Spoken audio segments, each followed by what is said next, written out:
Welcome to TalkAboutTopeka.com. I'm Chris Schultz. On this episode, I'm going to be speaking with Melissa Jarboe. She's one of the organizers of the Topeka Veterans Day Parade. She's also one of the recipients of the Boy Scouts 20 Under 40 Award this year. Good job, Melissa.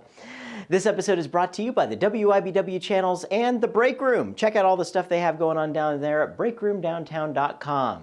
Sit back, relax, and enjoy this episode because it all starts right now. United States Army Sgt. Jamie Jarboe, age 27, was shot in the neck in Kandahar, Afghanistan in April of 2011. I'm joined on the show with his widow, Melissa Jarboe. Melissa, how you doing? Hi, great, Chris. Hey, thanks for joining us to tell us about this story here today. Thank you for having me. So you went through something with an enormous pain, an enormous challenge, and you drew great strength from it. And you're doing some wonderful things here today. And this is a story that we have to tell all the folks here in Topeka about. Tell us a little bit about Jamie. Okay. Jamie was a cavalry scout who re-enlisted back in 2006, 2007 in the Army because he loved it. He was over in Iraq when he decided to re-enlist. And we met around 2008. He started kind of courting me, if you would. And we had a whirlwind romance. And eventually we're married in 2011 on Valentine's Day. Wow. Yeah, pretty interesting. Yeah. We had a good go at it. Jamie had received orders to go to Iraq in 2010, but it wasn't going to be until 2013. And unfortunately, Christmas 2010, we found out that there might be orders for Afghanistan. They might take a good 15,000, 20,000 guys from Fort Riley. And instead of going, oh, I hope I don't go, Jamie's like, hey, I'm going to cross-level to that unit so I make sure I'm going to go because I've been in for 10 years. I'm a great soldier and I need to lead these guys and gals to war. Yeah. So he cross-leveled and he went to 4-4 Cavalry and they got the deployment orders on February 20th, 2011 to go to the Zari district of Afghanistan. Wow. Which is pretty crazy, yeah. Yeah, So, that's right in the middle of it right there. exactly, and the southern coordinates there, it's a pretty hostile area. Jamie, when he deployed and he left, I wasn't able to speak with him for 3 or 4 days. And then his phone calls started coming in regularly, and I found out he was walking 2 to 3 miles from the FOB that he was on, which is a forward operation base, just to call and hear my voice and to hear Celestio and Alexa's voice. And on April 9th was the last time I was able to actually talk to him. And he had said that things were getting pretty intense and that I have to remember everything we talked about. And if he dies, it's okay because he loved what he was doing and he would die with honor. Yeah. And that's when the girls and I are like, wait, hold on. Yeah. We're not ready for that yet, so you really need to come home. That's got to be a heck of a phone call. It's like the worst phone call you could ever get. Yeah. And to know that you have to be that military spouse, strong, and not, play the me game, or what about me? I don't want to be a widow, at such a young age. I started asking Jamie if he could just promise me to hang in there and to come home to the girls and I, because we really want him in our life. We need him in our life. So he said, I promise you I'll come home. And the next day, April 10th, I was driving to my office on a Sunday, and my phone rang, and it was an out-of-area number, and I thought it was Jamie. And so I picked up the phone, and I was like, hey, what are you doing? And the voice on the other end of the phone asked if I could speak to Melissa Jarboe. And I said, this is Melissa. And he said, Mrs. Jarboe, I'm going to read this to you verbatim. I don't have any answers to your questions, so I request you not to ask them. I'm going to give you an 1-800 number to call, and that's it. He basically told me that Jamie was outside the wire when he took hostile fire, resulting in a casualty. He didn't know the extent of my husband's injuries, if my husband was alive. He said, you need to call this 1-800 number. So I'm just driving down the road trying to take down the 800 number, and I pull over and get the information and then go in and make the phone call, and that's when we find out Jamie's in the first of 7 surgeries. Wow. Fighting for his life. Wow. And anybody who was paying attention to the news at all kind of knows that there was they brought him back here, and right. He did come home. Right. He did. Came home to Washington, D.C. On April 12th, and we spent the next 6-7 months inside the military installation hospital, and that's where a lot of the education that I'm using today to focus on our veterans came from. You know, being a civilian here in Topeka, I loved the simple luxuries of life. I didn't, you know, go into Walmart, going out to dinner with the family, going to the park when I wanted. And then when you have all that cut off and you're taken into the military world, you kind of see the world through a whole new set of eyes. And so we spent the next 6-7 months inside the military installation until I started requesting Jamie be transferred to a civilian facility. Due to the 7.62 bullet, it left him quadriplegic, so he couldn't move from the chest down. Wow. He couldn't breathe, he couldn't eat, he could barely talk, and so a lot of things he could not do, I could do for him. And that was the one thing about petitioning for adequate military care for our veterans. In September, he was finally approved and transferred to Johns Hopkins Hospital in Baltimore, and we started learning more, and Johns Hopkins basically extended Jamie's life for another 6 months. We knew eventually his body would give way because he had lost so much weight, probably 60 to 70 pounds. When I would look at him, I wouldn't see anybody different. I would see the man I married, the man that would never leave me alone and would text me every second of the day. Yeah. But a lot of people that were following our story saw a huge difference in him and the weight loss. When we were back in Baltimore, we had heard that Jamie's soldiers were coming back home from Afghanistan. Yeah. And of course, the soldier my husband is, he said, I gotta be there. This is a man that had not been out of the hospital for 10 months, inside ICU for 8 months. He's like, I gotta be there, make it happen. Yeah. Okay, so at that point, I started looking for hospitals here in Topeka, and we were very happy to find that St. Francis Healthcare would accept Jamie, even the critical position he was in. Wow.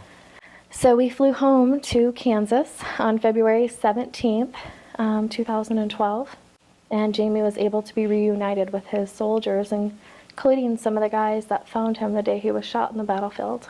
Wow. And to me, that was just inspirational, because even though I was a military wife and I, was next to him every day fighting for him, these guys were actually on foreign soil fighting for us to have the freedom to do what we were doing back here in America. Yeah. And that was amazing.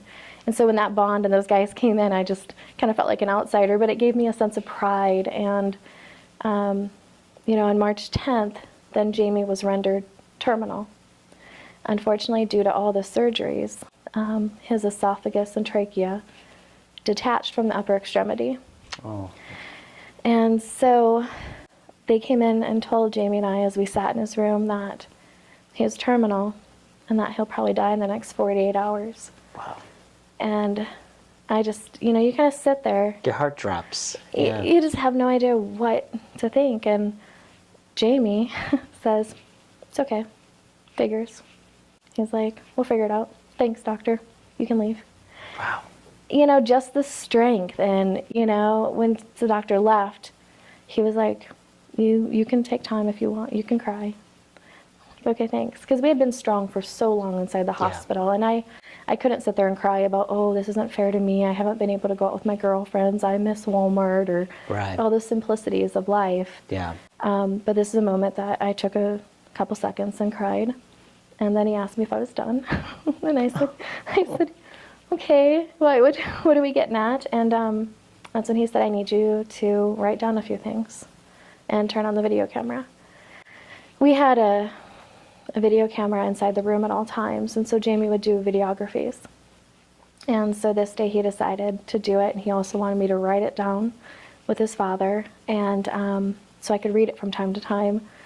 So he had me write down 3 things, and the first thing was to care for his fellow service members.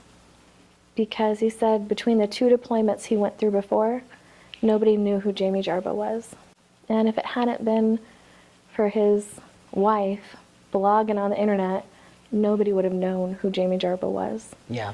We had close to, I think, 25,000 followers at that point. Wow. Following our daily activity, all from all over the world, which is amazing. Yeah. And so, to carry on carry on the support for his fellow service members, basically, I don't want to wait for the guys and gals to be wounded or to give the ultimate sacrifice for us as Americans to say, hey, you know what? We honor you. We thank you.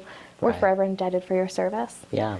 The second one was for me never to go back to the corporate world, to stay at home and be a mommy and enjoy life and the things that I missed out on while I was gone for those months. And the last thing was for me to love again. He said I was too beautiful and too young to not love. And so those three things are really hard. And we just kind of sat there for the last few days of Jamie's life and just talked about all the happy things and all the great things I'm going to do after he passes and how he knows that everything will be okay.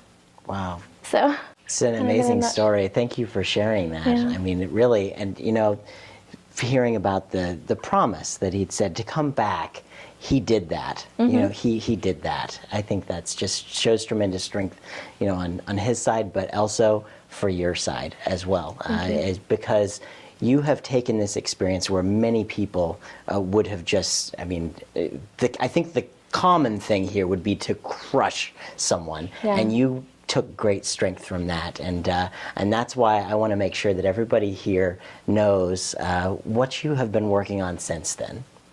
Oh, a ton of stuff. I think I've been everywhere, almost every state in the nation in the past 2 years, which is pretty crazy.